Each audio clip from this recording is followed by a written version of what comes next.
Okay, this last tool that we're going to talk about today is communication. So this is where we have tuned in to our own boundaries. We have tuned in to what we need, what we want to say no to.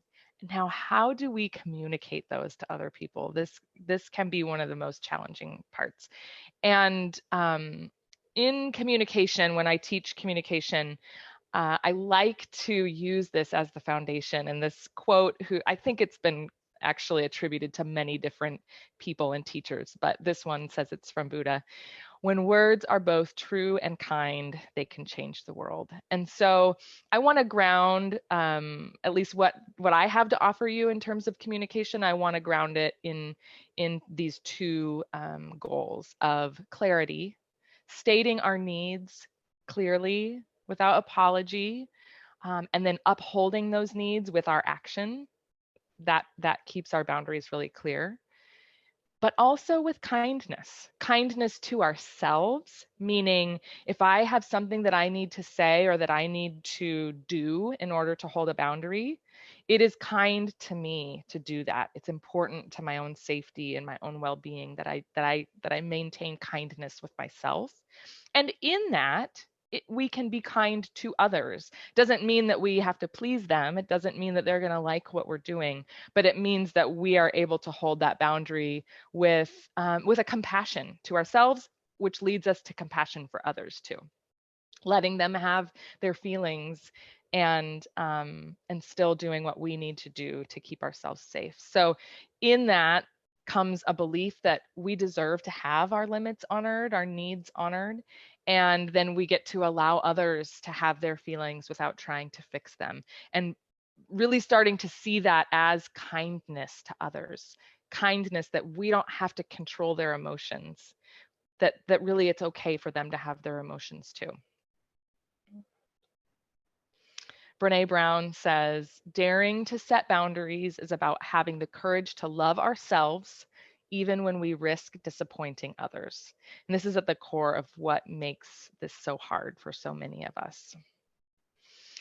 I want you to take from this that empathy or feeling for other people, feeling with other people, and holding clear boundaries, these things are not mutually exclusive. In fact, these things strengthen each other. Brene Brown also says that her research has shown that the most compassionate people are also the most boundaried. So take that in. Let this be even when we don't know how to make that true in our own lives, let it be a source of strength that I think of her as like one of my saints in terms of teachers. And her research is showing that compassion comes from having clear boundaries. So we get to have both. We get to care about people and we get to care about ourselves. And she's showing that we actually can't care about people unless we are also caring about ourselves. Okay, so communicating. We're gonna have a little practice with this. So actually, what I'd like to ask you first is this number 5 on your handout. I want you to think of a certain situation, a certain person, a certain time when it's really hard for you to communicate your boundary. Something that comes up predictably, that's a challenge for you. And you may go ahead and make a little note if that's helpful. And what we're going to do is I'm going to put you into pairs. It's just going to be a couple minutes. And I'm going to give you the opportunity. You're going to tell the other person what you would like them to ask of you or to say or to do so they can play the role of this other person in your life.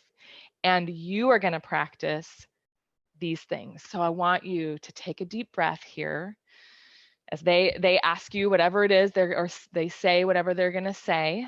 I want you to practice taking a deep breath, checking in with your solar plexus, really feeling in to what it has to tell you. Ground yourself in I statements so we can always talk about what's true for us. We don't have to say anything about them, what they're doing, what they're not doing. what they should be doing. We can just say what's true for us. And here's a couple of practice responses that you can, I love to have these at my disposal as tools. One is asking for time. It's not always possible in every situation. We don't always have time, but when we can, to be able to say, I'll get back to you about that. Buy yourself a little bit of time, even to go into the bathroom and do your hell yes checklist and feel into your body and feel like, what is my actual response here? So buying a little time can be really helpful if that's possible. Another one, this is one that hangs us up a lot, is when a dynamic is already created, when a person is already expecting something from us, or when we're expecting something from someone else, or expecting something from ourselves, when there's expectations involved, sometimes it can feel really hard to change that energy, to do something differently, because we know that this is like well established. So, so another practice response that you can get used to is, this actually doesn't work for me anymore. Can we figure out another way to do this? So whatever your, whatever your situation is, maybe come up with something that you want to be able to say to the other person. And so I want you to practice that in your pairs, so that you can, so that your body, your nervous system, every part of you can have the experience of clearly stating whatever feels good to you in that moment, whether it's buying yourself time or whether it's saying no.